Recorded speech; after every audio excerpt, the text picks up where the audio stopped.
akan mendapatkan ilmu pengetahuan yang nantinya akan berguna baik bagi kita di dunia maupun di akhirat. Bapak Ustadz Anwar Nulis, kepada beliau kami. Al-Fatihah.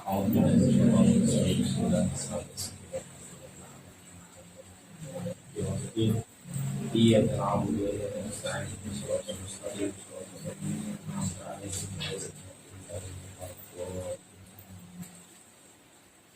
Assalamualaikum warahmatullahi wabarakatuh. Bismillahirrahmanirrahim. Alhamdulillah wassalatu wassalamu ala Rasulillah Muhammad bin Abdullah wa ala alihi wa sahbihi wa mawalah wa man tabi'ahu ila yaumil qiyamah. Faqad qala Allah Ta'ala fi kitabihil mubin wa huwa asdaqul qailin. A'udzu billahi minasyaitonir rajim. Bismillahirrahmanirrahim. Iqra bismi rabbikal ladzi khalaq, khalaqal insana min 'alaq, alladzi 'allama bil qalam, 'allamal insana ma lam ya'lam. Al-ayah ay tamimil ayah wa qala an-nabiy sallallahu alaihi wa alihi wasallam talabul ilmi faridatun 'alal muslimin wa muslimatin aw kama qala sallallahu alaihi wa sallam.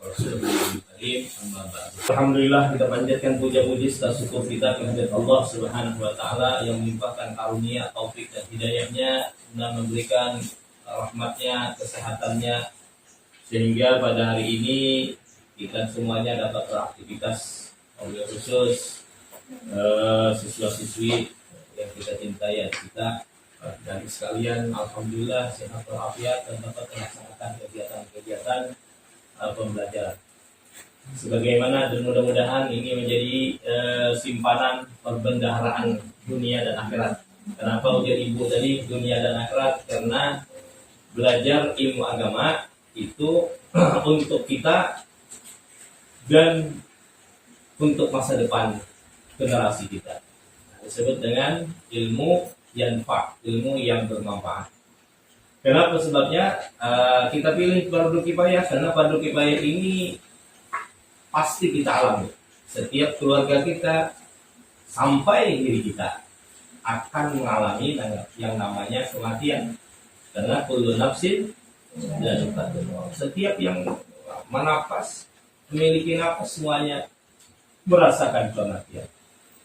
Nah, oleh sebab itu ini ilmu atau pengetahuan kita tentang fardu kifayah atau pelaksanaan kifayah ini akan berlanjut setiap hari dan setiap saat kamu kuliah mungkin kena jadi apa itu bermanfaat selama kita kita manfaatkan atau kita praktekkan.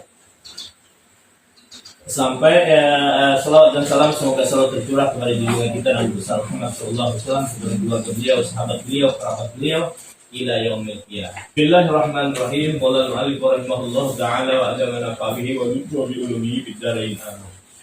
Semalam di buku ini itu tuntunan dari kita menghadiri orang yang sakit atau diri kita yang sakit, yaitu diantaranya apabila diri kita yang sakit maka memohonlah kepada Allah as'alul afiyah, mintalah keafiatan, kesembuhan dan keafiatan.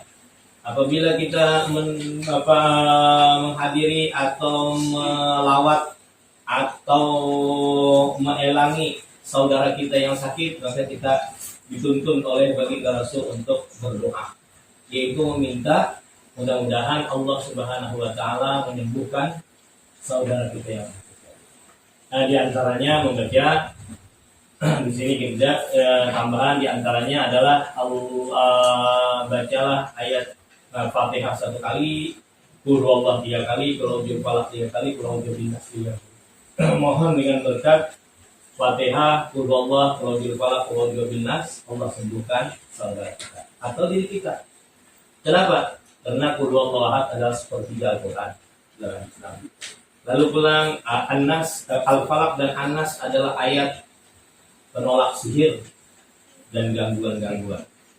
Yaitu dengan membaca ayat ini kita yakini dengan ayat Al-Quran lebih mulia, lebih agung dan akan menghilangkan segala gangguan-gangguan. Bacalah Qul huwallahu ahad, Qul a'udzu birabbil falaq dan Qul a'udzu birabbin nas. Al-Falaq, Qul a'udzu birabbil falaq, aku berlindung kepada Allah Subhanahu wa taala pemilik atau pencipta al-falak.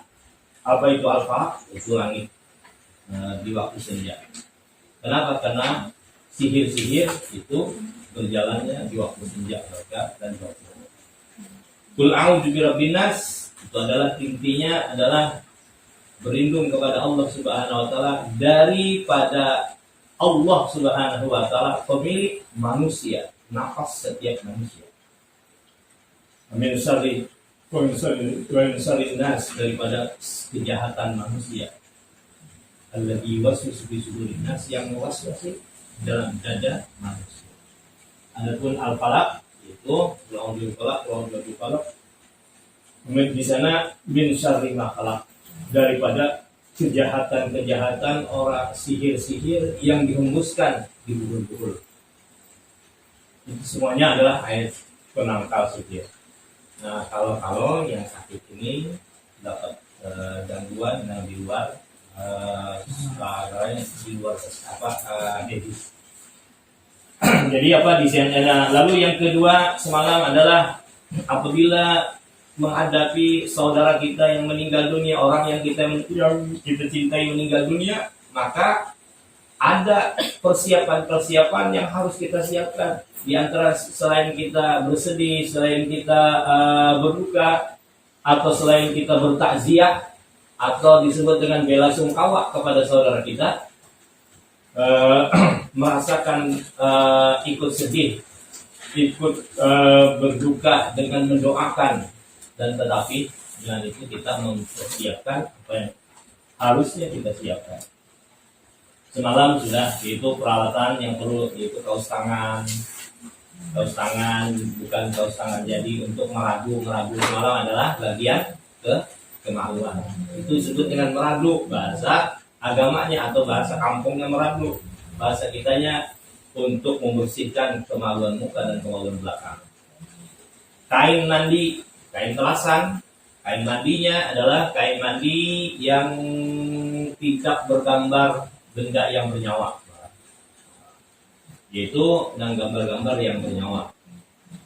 Ya, yang ketiga air mutlak. Air mutlak artinya air yang mutlak, namanya air tidak berubah, atau air yang suci lagi mensucikan. Karena air mungkin kita sudah belajar, ada air mutlak, ada air mustakmal, ada air najis, dan air yang kena najis. Lalu air bidara. Air bidara ini ada pohonnya. Bidara yang sidir, kalau di dalam Al-Quran disebut dengan sidir. Kalau bahasa kerennya yaitu bidara. Nah, air budak, kalau tidak ada air bidara, air budak. Kalau tidak air budak, air sabun. Kenapa diambil dari air budak orang Bahari? Karena itu mengandung bau yang harum kan. Budak itu apabila sudah di blender, harum baunya. Air sabun itu kita sudah tahu itu sabun. Lalu apalagi yang disiapkan? Air khalis. Air khalis adalah air yang bercampur kapur barus. Lalu tetapkan orang yang meradu, yang membersihkan kemaluan muka. Siapa yang ditetapkan ini? Orang yang ada ahli waris, yang berhubungan dengan ahli waris. Mungkin itu adalah anaknya atau saudaranya yang meninggal dunia, atau orang tuanya, boleh. Selama itu adalah berhubungan dengan ahli waris. Yang meradu ini, karena ini berkaitan dengan kemaluan, maka tidak boleh orang lain. Atau malah haram hukumnya apabila orang lain. Karena ini aurat. Walaupun tuan guru sekalipun, ibaratnya tidak boleh. Itu harus orang yang berhubungan dengan ahli waris. Yang diantaranya lagi air yang secukupnya, ada dua jenis yang digunakan, yaitu kalau tidak menggunakan air langsung mengalir. Artinya bagusnya kalau ada perang yang mengalir itu lebih bagus.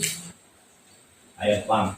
Nah, untuk jelasnya di sini ada tabel air mandi sunnah, air mandi wajib. Jadi ada air mandi sunnah, banyunya sunnah kita menggunakannya, yaitu air mutlak untuk mandi kubal atau istinja. Membersihkan kemaluan muka, kalau enggak disebut dengan kubal. Itu disiapkan tegana sedikit, kalau tidak ada air yang mengalir. Lalu pula air bidara, di situ tidak kelihatan menyala kotaknya atau tempatnya. Di situ air bidara sedikit aja, karena itu akan dituang lagi. Banyu blenderan bidara itu dituang lagi, bisa ditambah.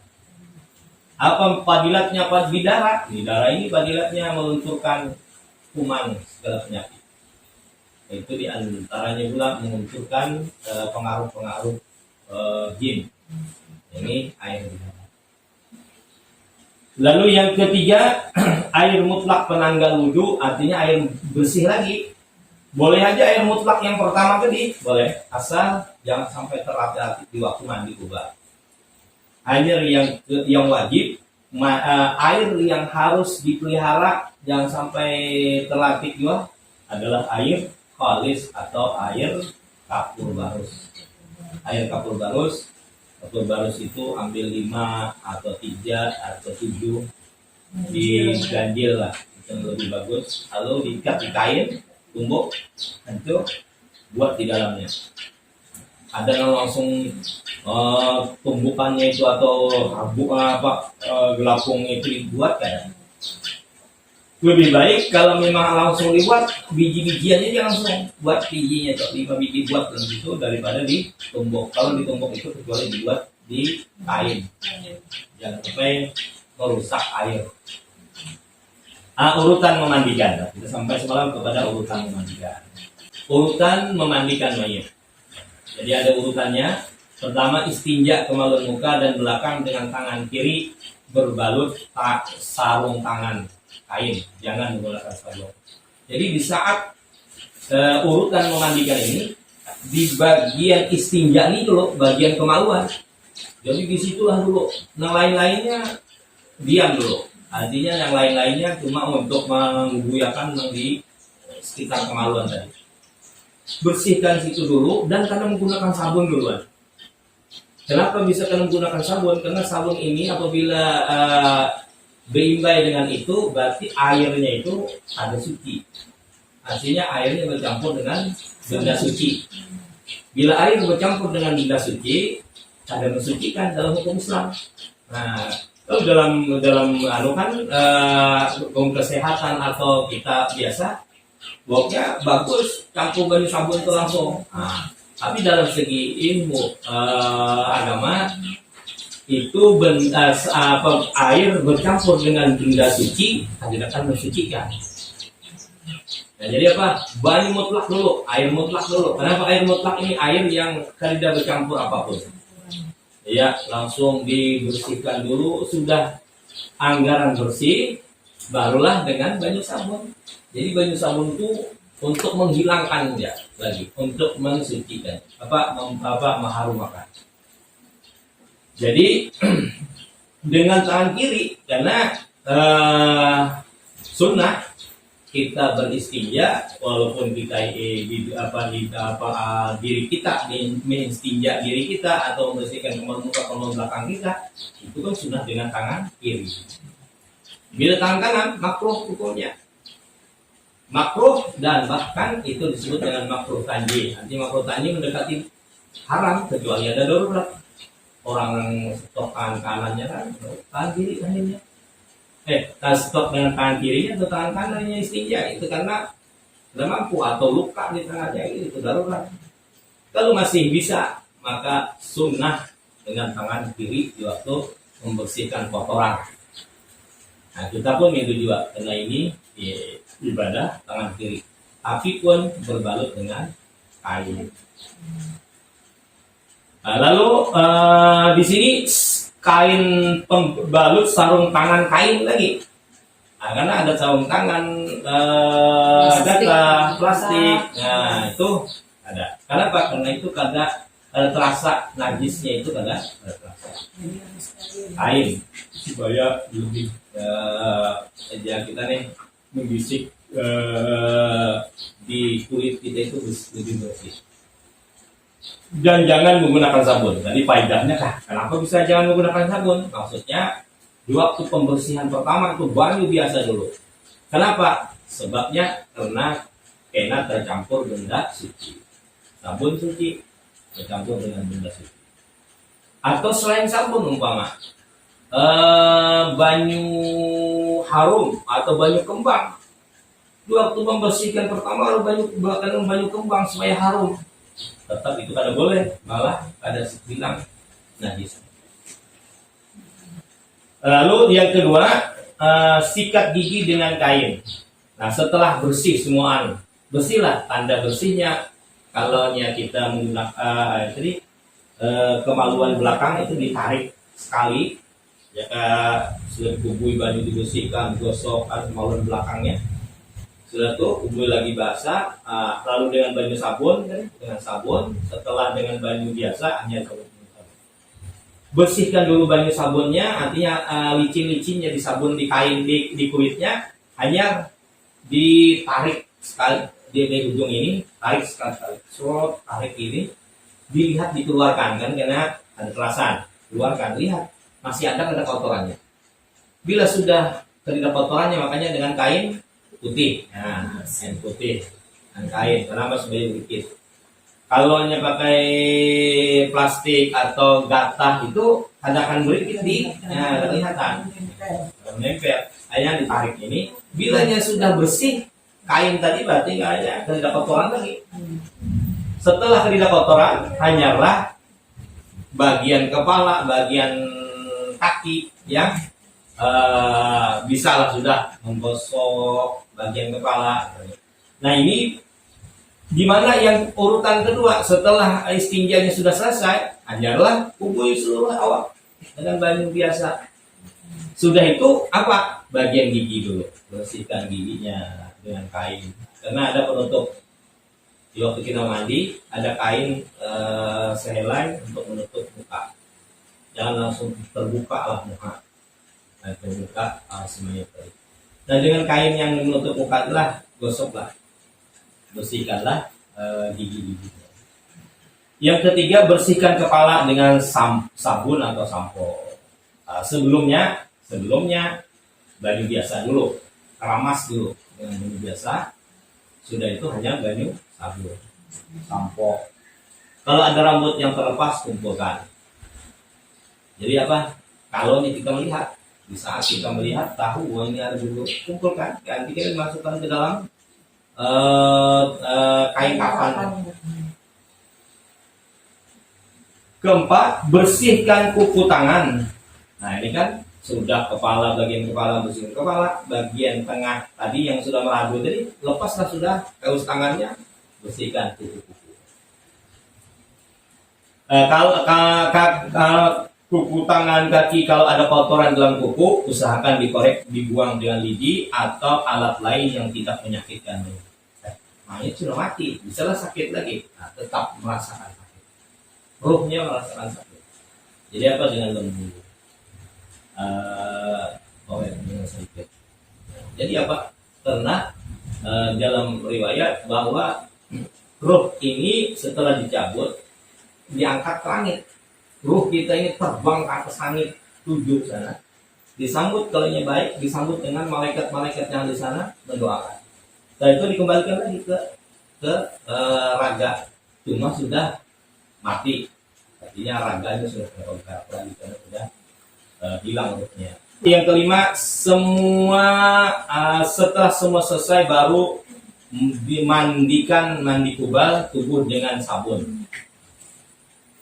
Hanya setelah itu sudah bersih semua, maksudnya sudah ini digosok dengan banyu biasa tadi, hanyalah pakai banyu sabun, gosok lagi basah dengan banyu sabun, bersihkan. Itu nggak hanya tata tertibnya. Amat ya kita minta juga, kita waktu mandi wajib, baik itu mandi haid atau mandi janabah segalanya. Pertama dulu apa? Banyu biasa dulu, kubuikan. Gosok tangan kan, itu sunnah dulu, banyu biasa. Airnya air mutlak, jangan langsung sabun, dengan lebih bagus. Nah sesudah itu, setelah bersih dengan mandi kubal, setelah bersih bekas-bekas sabun di badan mayit, ya kita tandanya bersih sabun apabila sudah kasat tangan kita, kulit kita ini kasat. Bila masih ada licin-licinnya, berarti kan masih ada unsur sabun. Bersihkan semuanya dulu, sudah kasat semua, Berarti sudah nomor 6. Setelah bersih bekas-bekas sabun di badan mayit dari mandi kubal, selanjutnya wudukan mayit dengan wudu sunat mandi wajib. Wudunya sunat, niatnya. Nah, ini belum mandi wajibnya, hanya wudu dulu. Untung itu wudu. Sudah bersih semua ada. Niatnya kalau mandi sunat mandi wajib, nawaitul wudu lihadzal mayit. Kalau kita memandikan orang, kalau kita kan nawaitul wudu sunnatal ghusli lillahi ta'ala. Kalau kita pribadi, kalau kita sorangan, sengajaku berwudu sunat mandi karena Allah Ta'ala. Tapi kini kalau memandikan mayit, nawaitul wudu'a lihadzal mayit sunnatal ghusli lillahi ta'ala. Sehajaku memandikan ini mayit sunat mandi karena Allah Ta'ala. Nah, sesudah itu, kalau beginian Bang, nawaitul wudu lihadihil maitati. Di sini adalah huruf maitati.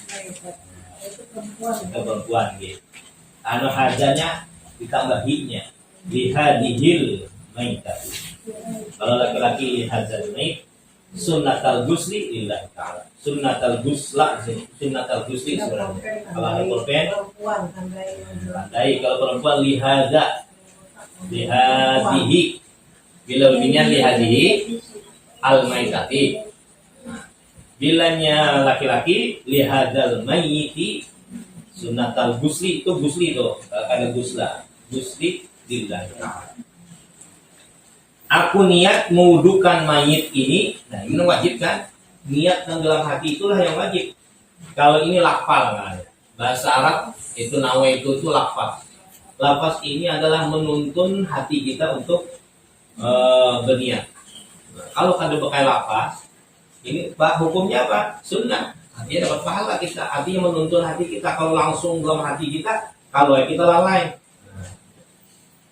Dan aku niat mewudukan mayit ini sunat mandi karena Allah Ta'ala. Nah, setelah selesai, ya kita halaman 4. Setelah selesai mewudukan mayit, maka diteruskan mandi sunat dengan cara siram dengan air bidara, hudak atau sabun diiringi dengan manzilah. Manzilah itu penyelang namanya, penanggal dengan air bersih. Sudah tuntung mandi wudu, hanya pakai banyu hudak tadi, banyu bidara tadi. Banyu bidara kan harus ya dibuat lagi ukuran 9 kali cetokan. Lalu mandi sunatnya, air bidara di situ di sebelahnya air tengah 3 kali, siram tengahnya 3 kali. Bismillahirrahmanirrahim. Ya Allah, ya Allah, Rabbana wa ilaikal masir. Dan ini kali lagi disentuh, mayat kali disentuh lagi. Hanya di kubur itu dia, karena sudah banyak kubur tadi lah, menggosok segala macam sudah di waktu kubur tadi. Kalau sudah wudu, tuntung wudu, tinggal si yang memandikan tinggal mengherengkan ke kanan atau ke kirinya. Sudah itu dikubur lah. Bismillah di tengahnya dulu dengan banyu bidara. Sudah itu diiring dengan banyu manzilah tadi, banyu penanggal air mutlak, air suci lagi mensucikan, air biasa. Selangi lagi dengan air biasa, dikubur lagi dengan banyu bidara tadi, selangi lagi. Jadi apa? Tengah. Bismillahirrahmanirrahim. Ya Allah, ya Allah, Rabbana wa ilaikal masir. Apa bahasa kitanya? Ini doa. Ya Allah, dengan menyebut namamu ya Allah, ghufranaka, keampunanmu ya Allah, ampunilah. Dan ya Allah, ya Rabbana, wahai Tuhan kami, wa ilaikal masir, kepada Engkau lah kembalinya setiap makhluk. Kepada Engkau lah kembalinya setiap makhluk, wa ilaikal masir. Sudah itu, sudah tengah 3 kali, hanya kanan. Heringkan mayit ke kanan. Dan adanya berapa mayitnya? Heringkan ke kanan, angkat sebelah kanannya, kubur lagi dengan air bidara 3 kali lagi. Bismillahirrahmanirrahim. Ya Allah, ya Allah, di selangi lagi, sikung lagi, mengubur dengan banyu biasa. Itu lagi 3 kali. Habis sudah tengah, kanan, hanya kiri. Nah, miringkan mayatnya lagi arah kiri. Kubuikan lagi. Bahu kiri.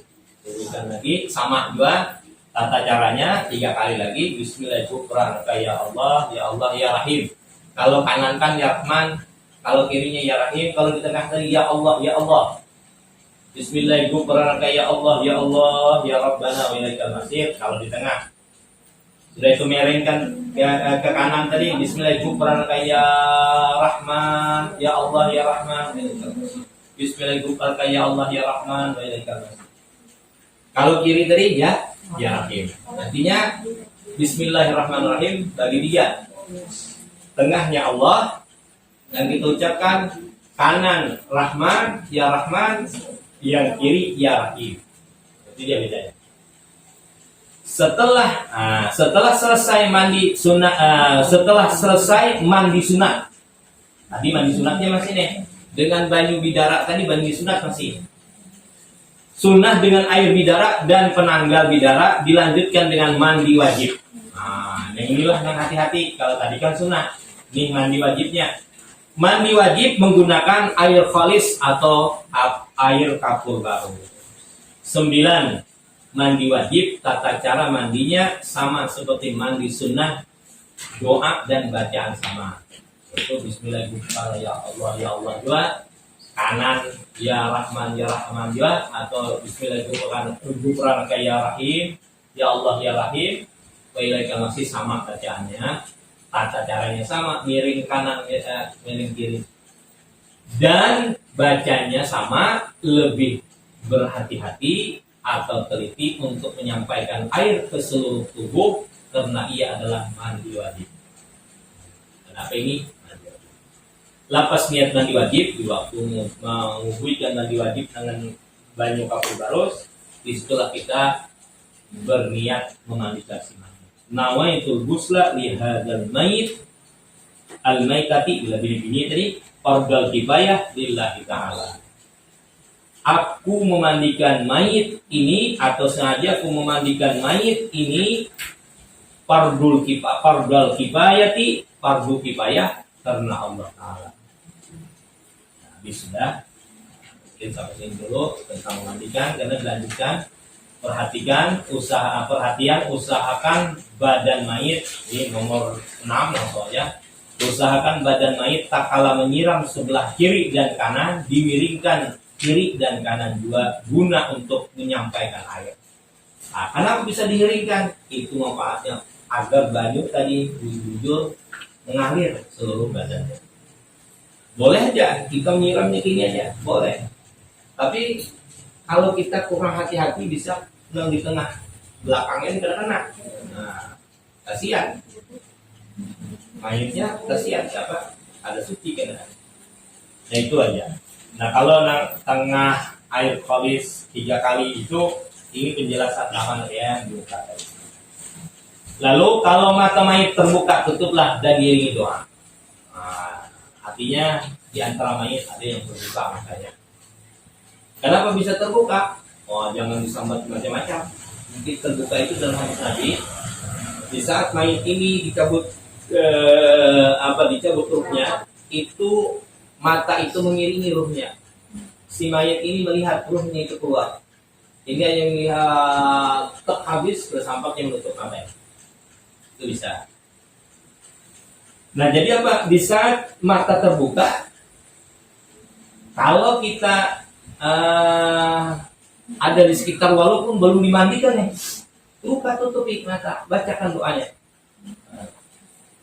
Jangan menunggu mandi, nanti jangan menunggu dimandikan, bagus ya di waktu lalu. Tutupkan matanya. Jadi apa doanya? Allah maghfir li, siapa namanya? Baca, sebutlah namanya, nanti diketik li. Allah maghfir li di situ nama. Warfa darajatahu fil mahdiyin wa khluqhu fi aqibihi fil ghabirin waghfir lana wa lahu ya rabbal alamin. Ya rabbal alamin. Allah maghfirli warfa darajatahu, linya Kalau kita kan Allahumma firli itu untuk diri kita. Di sini Allahumma firli untuk si nama yang kita sampaikan. Nah, sambil ditekan kelopak matanya. Warfa darajatahu, ini hu ini laki-laki lah, bilebihan hak warfa darajataha. Itu bisa ditulis di pulpen. Darajataha fil masjid waqlubhu. Nah, itu laki-laki waqlubha fi aqabiha fil wabir waghfir lana walaha ya rabbal alamin. Kalau sudah selesai memandikan berdiri dan baca doa, nanti kita mendoakan. Doanya la ilaha illallah wahdahu la syarika lahul mulku wa lahul hamdu yuhyi wa yumiit wa huwa ala kulli syai'in qadir. Allahumma ij'alni wa iyyahu minat tawabin. Doa kita untuk Allahumma ij'alni wa iyyahu minat tawabin waj'alni wa iyyahu minal mutatahhirin waj'alni wa iyyahu min ibadikas shalihin. Subhanakallahu bihamdika subhanakallahumma wa bihamdika asyhadu an la ilaha illa anta astaghfiruka wa atubu ilaika. Wassallallahu ala sayyidina Muhammadin wa ala alihi wasallam. Nah, ini iyahu ini tambahannya kan kalau kita doa wudu kan Allahumma ij'alni minat tawabin. Tambahi Allahumma ij'alni wa iyahu. Nah, ya Allah jadikanlah diriku dan dia yang kita mandikan. Minat tawabin, daripada orang-orang yang masuk daripada orang ahli taubat. Waj'alni wa iyyahu, dan jadikanlah diriku dan dia minal mutatahhirin, daripada hambamu yang mensucikan diri. Waj'alni wa iyyahu min ibadikas shalihin, jadikanlah diriku dan dia yang kami mandikan itu daripada golongan orang-orang soleh. Jadi di sini wa iyyahu, di situ pun kalau mayitnya perempuan ganti wa iyyaha. Wa iyyaha. Wallahu a'lam bishawab. Sampai sini dulu. Perhatian kita pertanyaan. Di perhatian halaman 6, usahakan badan baik tatkala menjelang sebelah kiri dan kanan dimilingkan, kiri dan kanan dua guna untuk menyampaikan. Di kepala kan yang kalau masuk ini. Iya, itu di bahunya. Jadi di waktu miring itu bahu kanan, dan kita waktu menguburnya di bahu kanan. Jadi kada dimulai kepala ada. Yang mulai kepala tadi di tengah. Jadi kalau yang di tengah-tengah itu kan nanti harus begini, itu kubu ya. Terus dan bukan kayak Allah ya Rabbana wa ilaikal masih tengah 3 kali. Sudah itu pulang diselangi dengan air biasa kan 3 kali. Sudah itu hanya dimiringkan kanan, set dari kanan. Kita mengubuinya ada di kepala lagi, tapi di bahu. Mulai set di bahunya sini, set dari kepala ini. Hanya 3 kali lagi. Hanya miringkan lagi. Miring pun sekedarnya aja. Ada juga yang miring badan ini. Sekedarnya aja agar air di sini mengalir. Jadi yang sudah bahu kanan, bahu kiri. Sama kita hidup itu juga. Di kepala dulu. Tengah, sudah itu hanya kanan, sudah itu kayak Allah bahu kanan, dan bahu kiri. Ada lagi? Jadi ini sudah alhamdulillah bab memandikan sudah selesai. Tinggal pertemuan berikutnya adalah pengkapanan. Ini ada yang bertanya. Ya. Belum tahu, kan sebelum mandikan tuh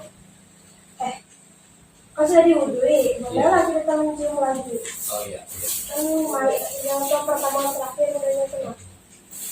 Itu bagi yang di luar muhrim, artinya apa? Yang di sini yang disebut dengan suami istri kan di luar muhrim. Kan kalau tersentuh batal.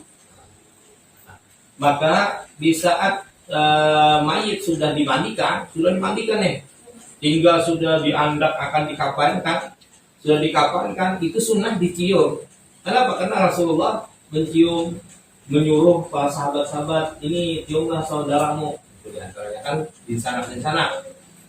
Dan suami istri, ini terakhir. Nah, sedangkan suami istri ini kan bukan muhrim katanya. Artinya apa? inya tersentuh batal. Nah di saat itu inya mencium, yang batal itu adalah yang hidupnya, orang yang hidup. Yang meninggal kadang batal lagi. Kenapa? Karena nafsu. Yang bisa disebut itu adalah di waktu hidup, masih hidup. Nah itu Tidak jadi ada masalah. ada masalah. Yang lain muhrim tadi lah. Iya. Anakku segala macam. Anaknya masuk muhrim. Iya, muhrim. Ada masalah. Saudara masuk muhrim. Umpama yang meninggalnya abangnya lalu adiknya mencium itu kan batal. Yang batal sepupu. Kalau seperti itu, kalau sepupu ya kalau salah cium si mayit.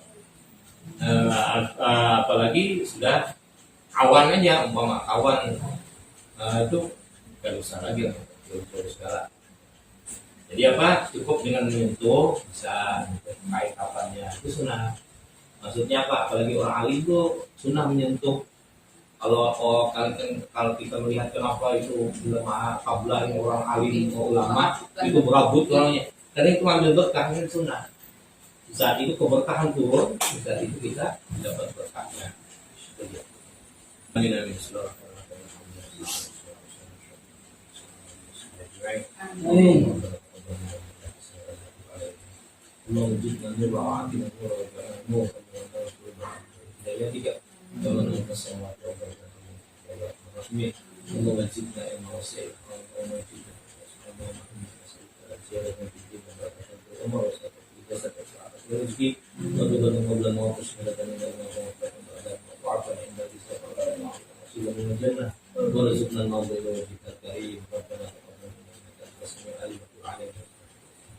Sallallahu alaihi wasallam. Walhamdulillah.